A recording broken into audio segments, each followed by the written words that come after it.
Yo, what's going on YouTube, man? It's Trey TV. I'm back with another video, man. So check this out, bro. You feel me?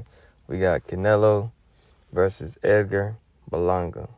You know what I mean? This is a highly anticipated bout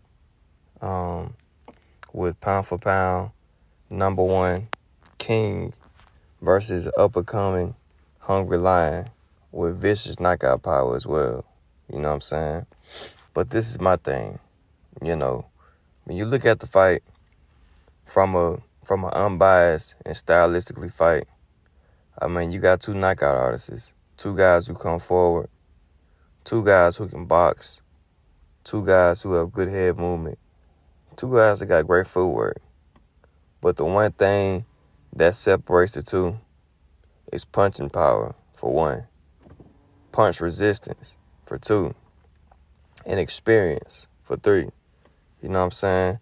At the end of the day, Edgar Berlanga, you know, when he went on that streak of first round knockouts, I think it was 10 straight or 11 straight, something like that. But, I mean, those guys weren't, I wouldn't necessarily call them bums, but they for sure wasn't even on his level. And as you see, you know, when he stepped up in competition, fought guys like Steve Rose, and when he received his first butt plant, you know what I mean, when he got dropped against that particular fighter, I mean, we start to see it went from first round knockouts to 6 round knockout, 7 round knockout to unanimous decision.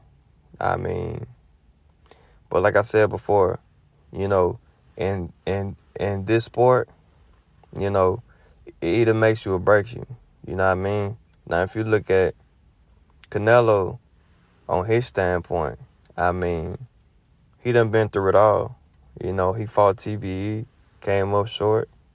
He fought Dimitri Bivol, came up short.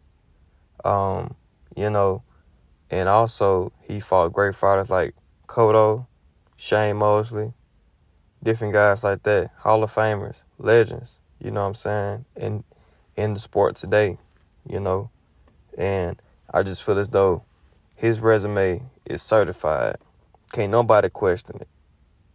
Can't nobody question his resume. But either than that, when you look at the two breakdowns as far as career-wise, I mean, you got to give it to Canelo. I mean, Canelo has faced big punchers such as Triple G. He's fought big punchers. Dimitri Bivol, 175. I mean, constant pressure. You know, Canelo got cracked multiple times in his career. Did he fold? Absolutely not. You know, Edgar Berlanga, he got cracked a few times in his career. Did he fold? Absolutely not. But he did get dropped, though. He did do that. But he also showed that he had a granite chin by getting up. He showed he had tremendous heart, and he came out with the victory. That's why he's defeated now. I feel like he's been through a lot of adversity throughout his career, regardless of anybody has something to say. But when you look at it from a stylistic standpoint, you know, Canelo's going to be on the front foot. We already know this.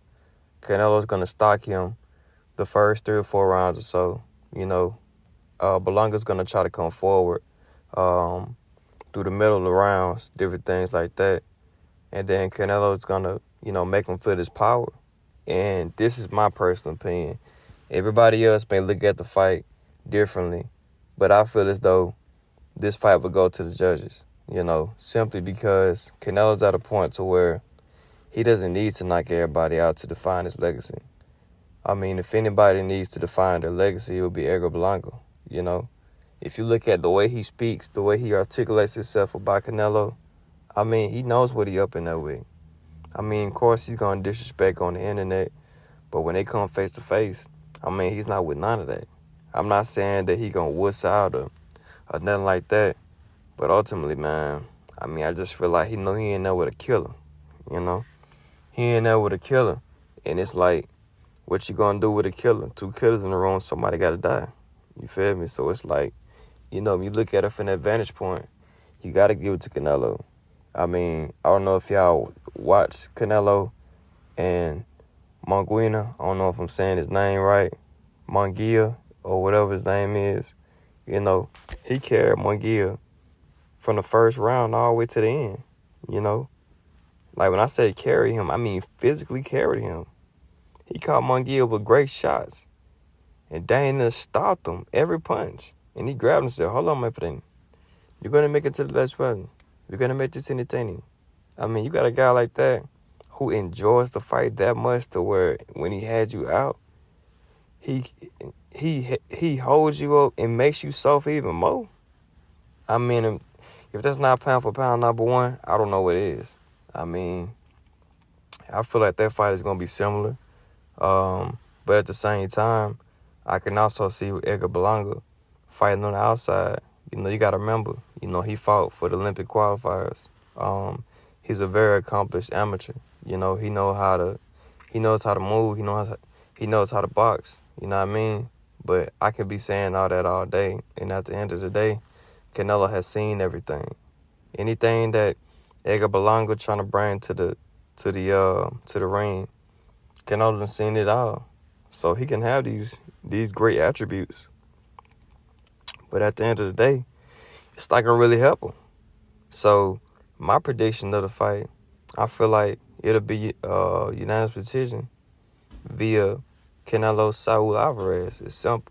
I mean, anybody that think otherwise don't know nothing about the sport of boxing. I mean, it's simple. You feel me? Let me know y'all think in the comments, man. Just Straight TV and we out.